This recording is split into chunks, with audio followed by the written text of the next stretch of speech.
этом году Лисаковская археологическая экспедиция отмечает 35-летний юбилей. Точкой отчета развития археологии в нашем городе принят 1983 год, когда школьник Сергей Яцук недалеко от Лисаковска обнаружил глиняный горшок. И уже с 85-го начаты археологические раскопки. За 35 лет Лисаковская археология накопила гигантский объем полевых открытий и исследований.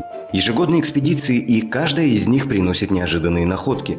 Археологические исследования довелось проводить карагандинским археологам. В 1985 году возглавил их Виктор Варфоломеев. А уже через год у руля исследования памятников Лисаковской округи и ныне района Бимбета-Малина стала археолог с поистине мировым именем Эмма Радиковна Усманова. Ну, вы знаете, это не в каждом городе Казахстана это есть, я вам хочу сказать.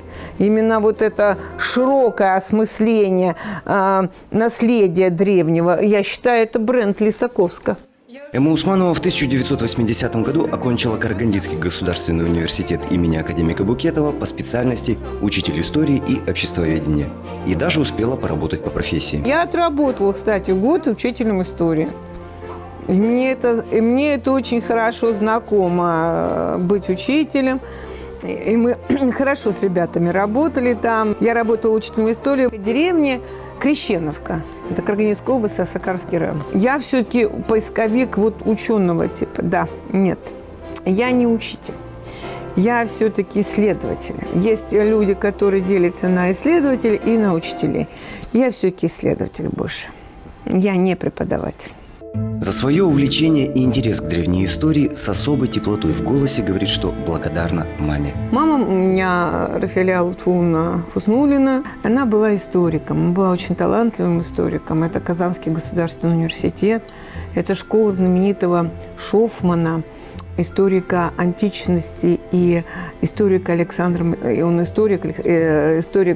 Македонского. И мама увлеклась Древней Грецией там именно. И у нее работа была именно по походам Александра Македонского. И вот это увлечение, конечно, от мамы. Возможность ближе познакомиться с археологией у Эммы появилась в 5 классе. Будучи непоседливым ребенком, мама отводит ее в кружок археологии при Московском дворце пионеров. Свою первую практику будущий почетный работник культуры Казахстана запомнила навсегда, так же, как и своего первого учителя Бориса Георгиевича Петерса. Именно Борис Георгиевич организовывал полевую экспедицию для своих учащихся в Ступино, Сергиев Посад. С того момента Эмма Усманова окончательно заболела археологией и, как говорится, понеслось. В 1986 году 28-летняя Эмма Усманова приезжает в Лисаковск, чтобы возглавить археологическую экспедицию. Есть разница. Я помню Коваленко, я помню Заику, я помню Грефа, я помню Зябрева. Да, это было открыто. Сейчас у нас нет такого диалога. Я не претензий. Это нормально. Люди меняются обязанности имеется в виду. Но вообще я хочу сказать, конечно, интерес меньше стал. Хотя замечательная программа Рухани Джунгуру и 7 ступеней, но что делать? Пусть зато музеи приходят. Наверное, просто форма изменилась, я думаю. Для кого-то лето – это маленькая жизнь, а для кого-то пара приключений. С первого раскопанного кургана в 1986 году сразу было понятно – это затянется на десятилетия. И по своей продолжительности раскопки Лисаковской и близлежащих территорий могут сравниться разве что с Атрарской или же с Новгородской экспедицией. Во-первых, большое количество памятников. Во-первых, знаете, это очень редко кто копает 35 лет одно и то же место. И поэтому нам удается шаг за шагом вот эти ритуалы жизненные. Я хочу докончить коллекцию поселений. Я хочу еще найти знаковые элементы письма здесь. Лисаковская экспедиция, исследуя археологические памятники Лисаковской округи, вернула нашему городу его древнюю историю. Лисаковский некрополь – единственный памятник эпохи бронзы в Казахстане, расположенный в зоне города и сохранивший первоначальный первобытный вид погребального поля. Кто не мечтал в 70-80-х годах прошлого столетия искать артефакты по всему миру? На исторических факультетах вузов бывшего Союза происходит археологический бум. Уж сильно привлекает советскую молодежь профессия археолога, которая окутана ореолом романтики, экспедиции, раскопки, соприкосновения с древностью. Современную же молодежь такое мало привлекает. Но, по утверждению Эммы Радиковны, интерес все равно есть. Просто они другие немного. И мы тут, старики, ворчим. Может быть, и хорошо, что другие. Вот мы сейчас вспоминаем с моей подругой Еленой Евгеньевной, как мы там в палатке жарились, как было холодно. Сейчас более комфортабельные экспедиции, у людей есть деньги. Это хорошо. Конечно, всегда будет интерес к тому неизведанному. Это интересно. Начало проведения раскопок и появление первых находок предопределило развитие музейного дела в нашем городе. Лисаковский музей истории и культуры Верхнего Притоболя – ровесник нашей независимости. Он был основан в 1991 году на базе историко-производственного музея Лисаковского ГОКа. И первую выставку археологических коллекций создавали Эмма Радиковна Усманова и Наталья Евгеньевна Жиляева. А уже в 1999 году Лисаковский музей становится самостоятельным учреждением и через год открывается на базе детского сада «Улыбка». Он такой был какой-то домашний, детский такой. Я по нему скучаю. 2012 год оказался последним годом финансирования экспедиций из областного бюджета. Хочешь, что и думай.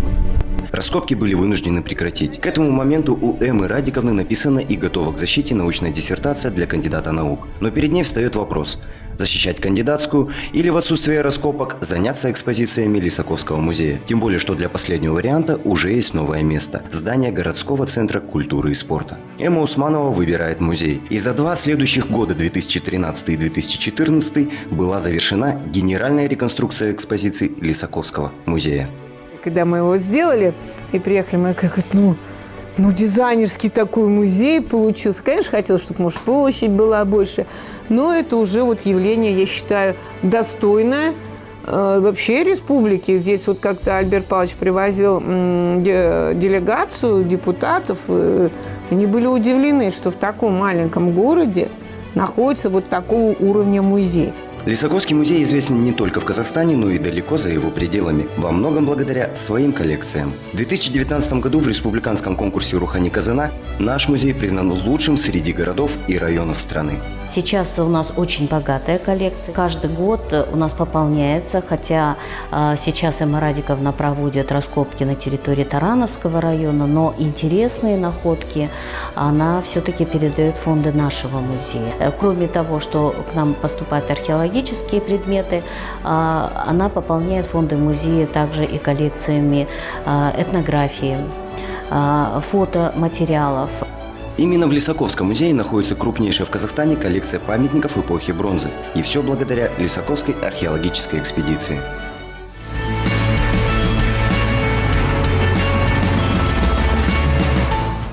И обычно там тоже бывают жертвенные кости, находки. Вот лошадей мы нашли в жертвенном рву. Могильная яма, вот она идет. Вот уже вот вход в нее. Экспедиция этого года кардинально отличается от всех предыдущих. Отряд у нас очень маленький, 5-6 человек. Но я довольна местными вот ребятами, волонтерами. Они прекрасно работают. У нас маленький состав, я говорю, ввиду пандемических этих ситуаций. Ну, видите, сначала это ничего не видно. Несмотря ни на какие трудности, на протяжении уже 10 лет плечом к плечу с Эммой Радиковной в экспедиции ее подруга детства Елена Мустафина.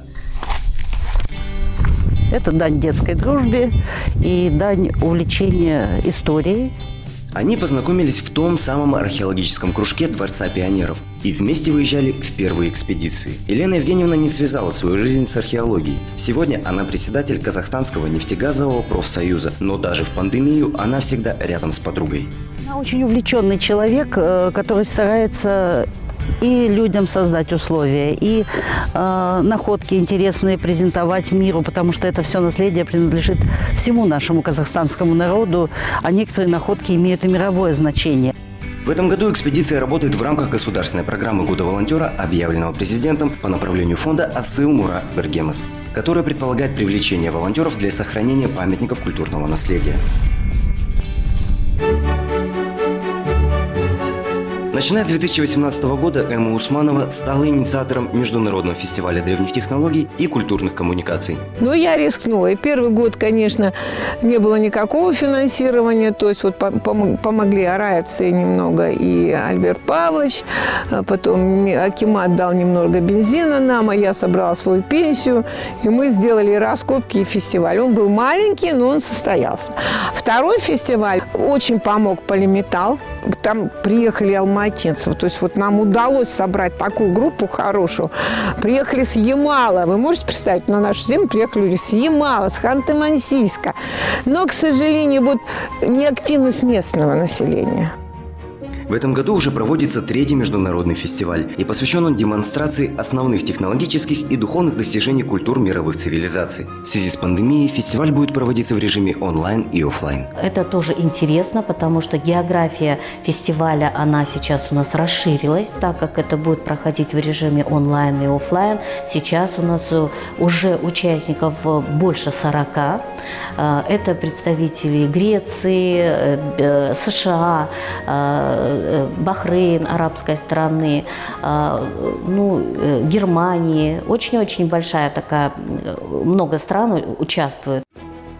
За деятельность, связанную с пропагандой исторических знаний о древних племенах Степной Евразии, в 1994 году Эме Усмановой присвоено звание «Почетный гражданин Лисаковска». И о своей роли почетного гражданина она говорит так. Служить истории культуры этого региона. Именно история культуры. Да, я думаю, что это так. Почетный гражданин. Нести. Наверное, миссия открывать новое в древности вот этой местности.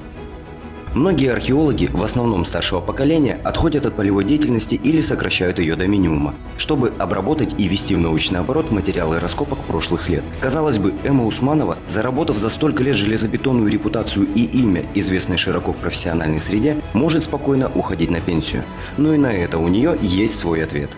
Может быть, я ведь, вы знаете, собралась приехать в ваш город, обработать коллекции, которые вот, видите, у меня есть долг перед большим миром науки или еще там андроновским миром. Это вот поселение, коллекция поселений, которые не опубликованы. Ну, копать все сложнее. Я сегодня уже хожу в этой жаре, думаю, фу, давление, сейчас упаду, сейчас еще. Но пока я еще вот могу двигаться, я, наверное, что-то закончу. Эма Радиковна признается, что все больше уходит в писательскую деятельность. Несмотря на наличие 4 монографий и более сотни статей публикаций, еще много что хочется написать. Есть идеи и даже наработки. Я счастливый человек. У меня сложная жизнь, у меня нелегкая жизнь. Кто знает меня близко, я никому не пожелаю этой жизни. Мне все говорят, о, тебе везет. Я говорю, видите оборотную сторону моей жизни. И вы поймете, почему мне везет. Все, что я мечтала, я побывала на острове Пасхи. Я увидела Персеполь. Вы понимаете, увидеть Персеполь, это с детства мечталось. Я увидела египетские пирамиды, я увидела мексиканские пирамиды. Я была на Аляске. И это все, кстати, практически без денег. Это люди помогали. Мне когда плохо, я всегда говорю, я видела Тихий океан. Я слушала его звуки. Аляска. Я дошла до залива Кука. Это не каждый может. Ну, так повезло, наверное, в жизни. Она целенаправленно не берет себе учеников, равнодушно относится к известности и с удивлением смотрит на тех, кто археологические находки ценит за количество драгоценных металлов. Вот такая она, руководитель Лисаковской археологической экспедиции Эма Радиковна Усманова. Ну и собралась вот переехать в Лисаковск, я уже поняла, что уже уходить туда, куда уходят андроновцы, мне уже с этой земли.